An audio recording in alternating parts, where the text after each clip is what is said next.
gravatas de crochê. Eu acho que eu devo ter guardado gravata de crochê feita pela Gerda, viu? Você já ouviu falar nisso? Cheguei a usar gravata de crochê feita pela Gerda.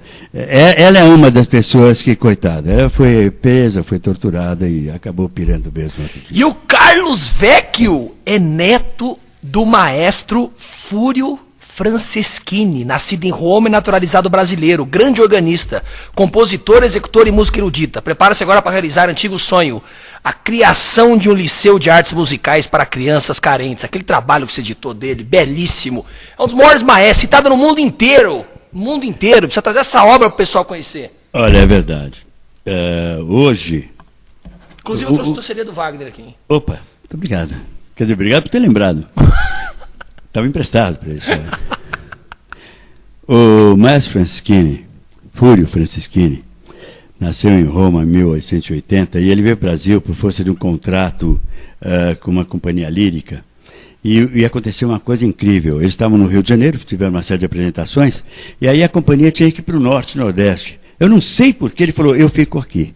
Não, você tem que ir. Tá? Falou, não, eu não vou. Olha, então nós vamos rasgar o contrato, tá? Faça o que quiser, eu fico no Rio. E a companhia foi para o norte e foi inteira dizimada pela febre amarela. Olha que troço. E ele sobreviveu, né?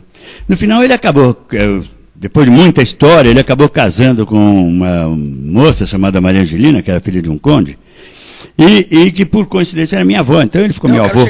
Ele ficou meu avô por aí, porque a minha mãe foi a primeira a nascer, né, dessa união. Agora, claro que ele exerceu uma influência muito grande em mim. Ele era um grande músico, ele tinha grandes alunos, como Guilmar Novaes, Dinorá de Carvalho, Ângelo Caminho e tal. Eram todos músicos de muito peso. Imagina que ele tinha um órgão de igreja dentro da casa dele. Mas órgão de tubo mesmo, alto. É onde você vai montar o liceu, né? Que está no projeto. Exatamente. Graças a Deus que eu consegui resgatar a casa dele para ser comprada por uma fundação, a FUNSAI, da qual eu sou membro do conselho. Mas ela já foi perseguida e depois adquirida com essa finalidade. Nós montávamos lá o Liceu de Artes Musicais Fúrio Franceschini. E o que vai ser esse liceu? Vai ser uma espécie de uma escola, um pouco mais que uma escola, porque é voltada para crianças carentes, para nós ensinarmos música para essas crianças carentes, para nós ensinarmos, para formarmos conjuntos musicais, orquestras, mas além disso ainda vai ter uma escola de luthier lá. Então eles vão aprender a fazer os instrumentos. Fazer instrumentos, aprender a música, aprender a tocar e formar, participar de grupos. É porque musicais. Você é membro do conselho, né? Dessa instituição centenária que é a FUNSAI, Fundação Nossa Senhora Auxiliadora do Ipiranga, que ampara mais de 2.500 pessoas carentes, principalmente crianças e adolescentes. O seu bisavô foi o Conde José Vicente de Azevedo, e pelo que eu sei das pesquisas que eu fiz, era dono de metade do Ipiranga, pô.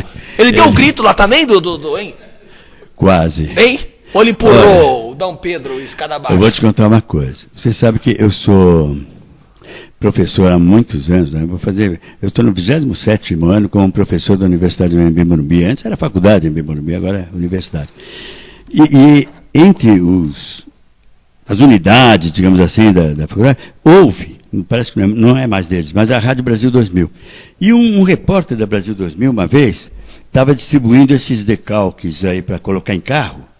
E aí, lá da rádio, perguntaram, oi, você aí, nosso repórter, onde é que você está? Eu estou colando adesivos em automóvel. Mas colando aonde? Aqui perto do Museu de Ipiranga. Mas perto aonde? Na Avenida Nazaré. Mas ela é muito comprida. Não, mas exatamente onde é que vocês estão? Eu falei, eu estou na rua, na esquina da rua. Deixa eu olhar aqui o nome. Rua Conde Vicente de Azevedo. Aí o cara lá da rádio falou, e quem é esse cara? Falou, desgraçado do escravagista, deve ter explorado um monte de negro, não sei o que e tal.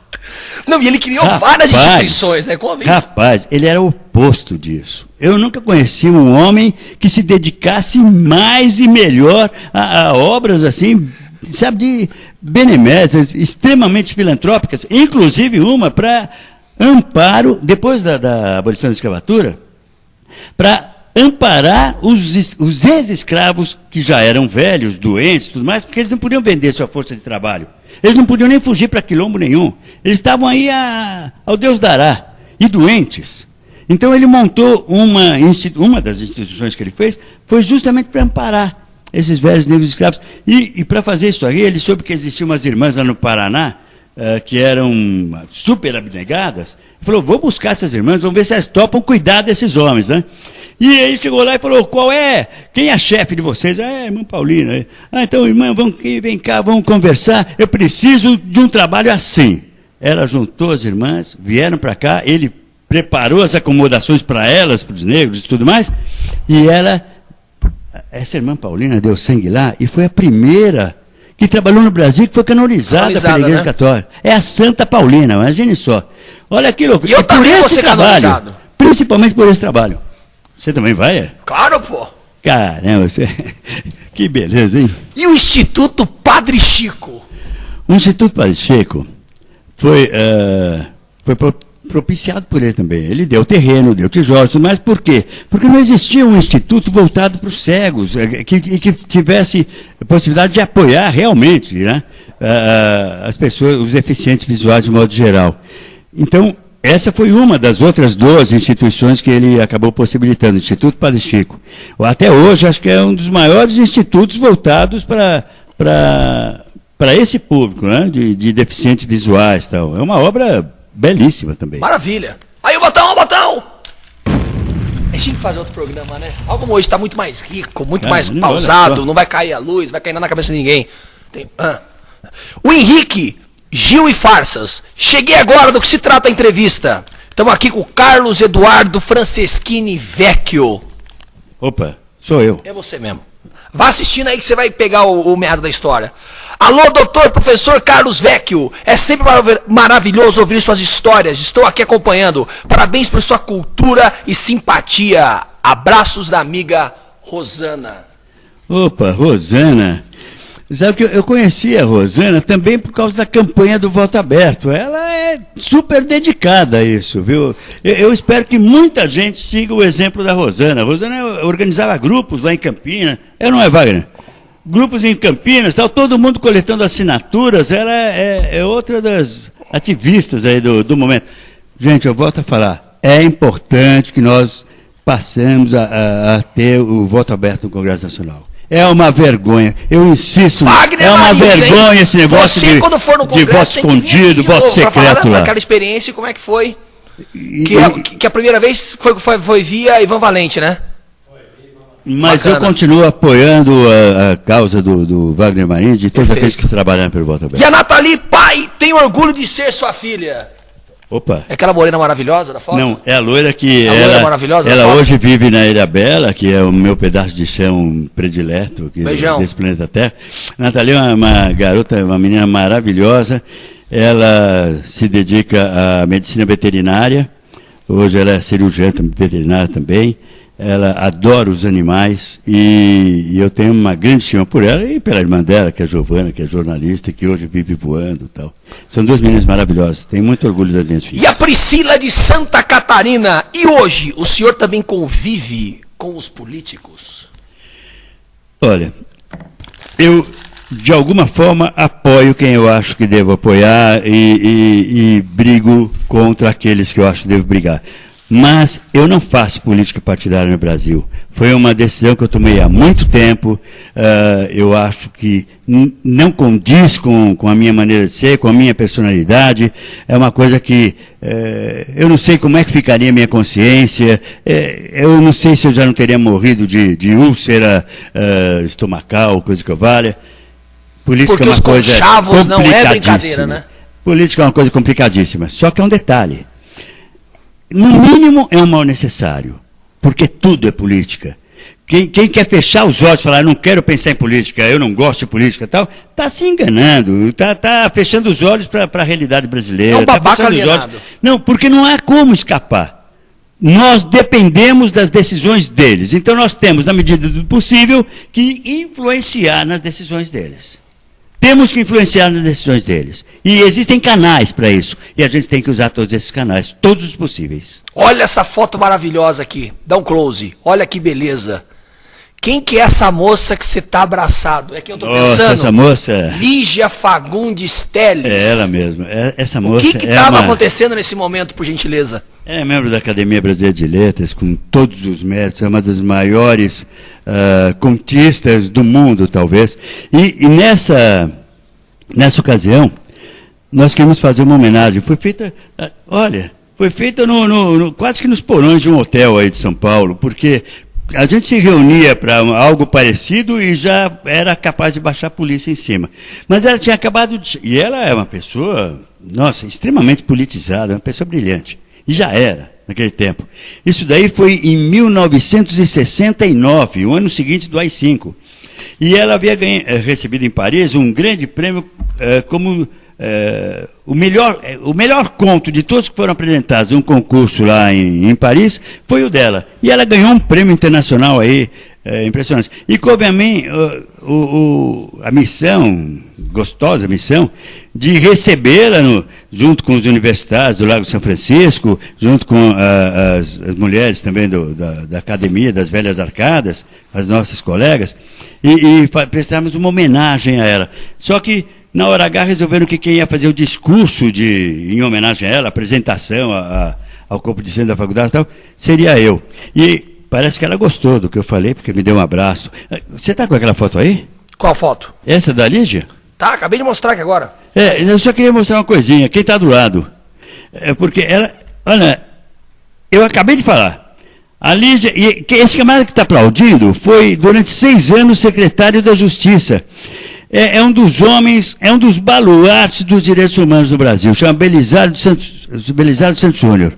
Ele foi meu contemporâneo na faculdade, foi presidente do DA acadêmico e foi secretário da Justiça do Mário Covas. Mas é um homem brilhante. E o que estava do lado dele, eu mencionei, agora há pouco, olha só, e estava nessa foto. Dá uma espiadinha. Dá pra não é Big Brother não, mas pode dar uma espiadinha. Não, olha, aquele sorridente, um está aplaudindo, é o Belisário, e o outro é o João Miguel, que foi presidente do Centro Acadêmico de Agosto em 1964, estava na nossa festa também. E ele é que estava preso junto com o Mário Schemberg. Era o homem que berrava, traz aí a cera, o homem da dor de dente, olha só, torturador do Mário Schemberg. Esse cara aqui em cima, vem cá, olha isso, é outro que eu estou pensando quem é também, né? Esse cidadão, ó, acabou em pizza isso aqui, hein? Olha lá, você ali do lado, ali de terno e gravata, embaixo. É o seguinte, como presidente da comissão de trote, cabe a mim presidir, digamos assim, uma cerimônia de entrega dos diplomas de burro para os calouros. Então, numa determinada data, o calouro deixava de ser burro porque ele ganhava um diploma, todo escrito em latim, ásinos, não sei das quantas, tal. E era normal a gente levar algum artista para colaborar, para participar dessa entrega. E nós levamos o Simonal. Isso aconteceu antes daquele rolo todo que houve com o Simonal, que me cortou o coração até. A coisa para mim ficou sempre meio nebulosa. Mas antes de tudo aquilo que aconteceu com ele transitava muito bem nos meios universitários e demonstrava ser assim um amigo e tal. E tinha um carisma extraordinário, um domínio sobre as plateias que era incrível. E além de ser um bom cantor, um bom intérprete. E essa foto... Não, manda pergunta. Deixa eu só perguntar, porque eu acho que é mais legal, né? Mais legal, né? Claro. Mais legal. O Paulo XDT, xarope de tudo, meu amigo, um grande abraço para você, Paulinho XDT. O que o senhor acha da polêmica sobre o asilo político daquele do Battisti, do italiano? Cesare Battisti. Ele é perseguido ou tem que pagar como terrorista? Olha... Esse negócio de terrorista, quem é terrorista, quem não é terrorista, também é muito discutível. A questão... Porque esse conceito foi criado até nessas décadas de 60. Mas eu acho que há uma distinção entre o criminoso comum e o exilado político, digamos assim. Nós tivemos vários exilados políticos que hoje estão aqui na política nacional e em diversas facções até. E nenhum deles, naquela época, foi devolvido para o nosso regime. Porque se tivesse devolvido, não estaria aqui para contar história, nem para trabalhar, nem para fazer nada.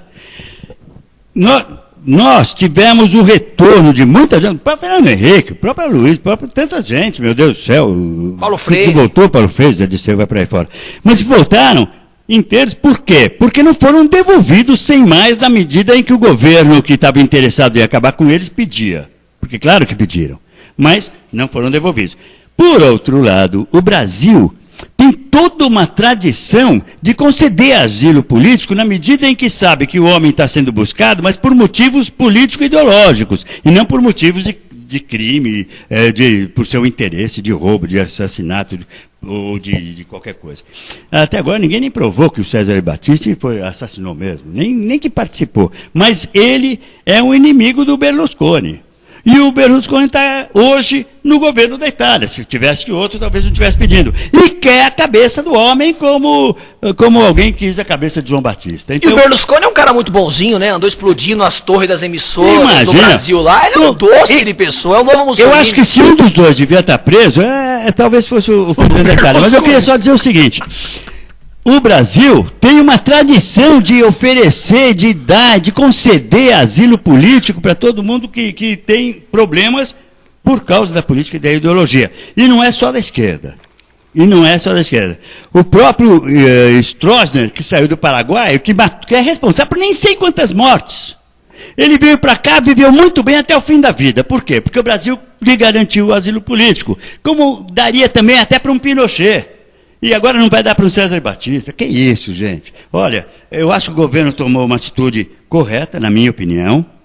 Eu acho que ele é um homem íntegro, que ele não é um criminoso comum nem de longe, e que nunca ia chegar em qualquer lugar e sair matando gente, ou roubando, ou cometendo qualquer delito. Nenhum delito ele cometeria em condições normais. Tá? Agora, na militância política dele, aí é uma outra questão. Por isso que eu acredito que ele merece asilo. Assim, e precisa analisar também o momento histórico, cultural, social, para saber o que se deu, né? Eu não sei o que o Gilmar do Supremo Tribunal vai dizer, a coisa está pendente. Mas eu acho que a decisão do ministro foi muito bem embasada. O Dalmo de Abreu do Alari, que é um professor, foi meu professor, um camarada maravilhoso. Bom, não tem nem palavra para falar de um jurista como o Dalmo de Abreu do Alari. E ele endossou essa posição, quer dizer, ele fundamentou a posição que foi adotada pelo ministro Tarso Dutra. E a Ana de Guarulhos, o Liceu vai aceitar professores voluntários? O Liceu vai buscar professores. Olha, eu vou deixar aqui com o Alexandre telefones e tal, porque nós vamos precisar de voluntários, sim. Eu acho que vai ser uma obra muito bonita. Nós vamos ter muitos alunos, muitas crianças carentes deixarão as ruas para aprender música, para aprender a fazer instrumento, para aprender a tocar instrumento, e nós vamos precisar, sim, da participação daquelas pessoas de boa vontade e que tenham contribuição para dar. O Manuel de Bragança, parabéns, Condinho! E o Vini Santos, adorei a entrevista, é isso aí. E o João Alexandre Queiroz Monteiro, Dr. Carlos Vecchio, queria saber o que o senhor acha das eleições do Congresso. Isso poderá prejudicar a candidatura da ministra Dilma Rousseff, já que o PMDB está dividido e os maiores blocos estão propensos ao quê? Escreveu o quê aqui? Puta que eu pariu! Quer fuder com a entrevista, porra!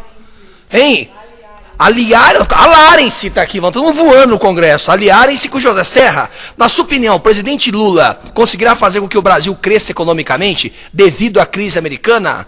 Observação, resumir a pergunta. Eu vi, até a vogal se cortou. Opa! Bom, já não é só uma pergunta, mas vamos tentar ser bem sucintos aí em algumas coisas. Eu até já me pronunciei com relação. Mas não foi o Serra que abriu aquela história lá, aquela vez da Rosiane, lá da filha do coisa, né, daquela encrenca toda, aquela secretária do presidente. Não sei se o Sarney vai apoiar, não. Hein?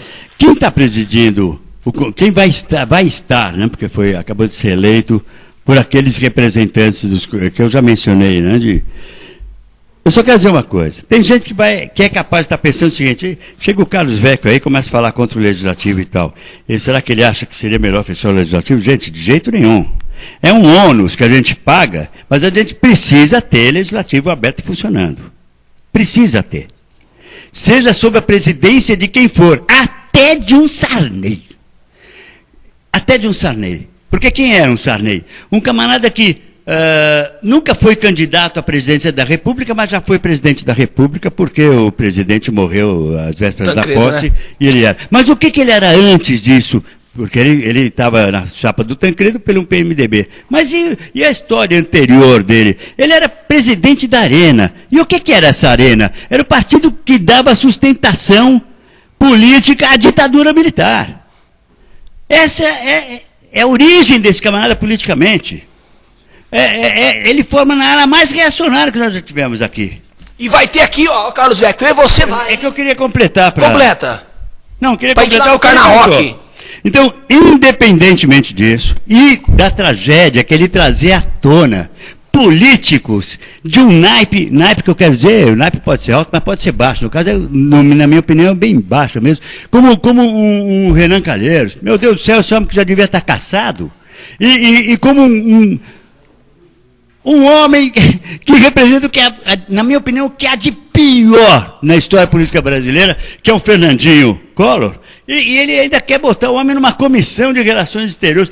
Olha, eu nunca vi coisa que cheirasse tão mal. Sabe? Recentemente eu nunca vi.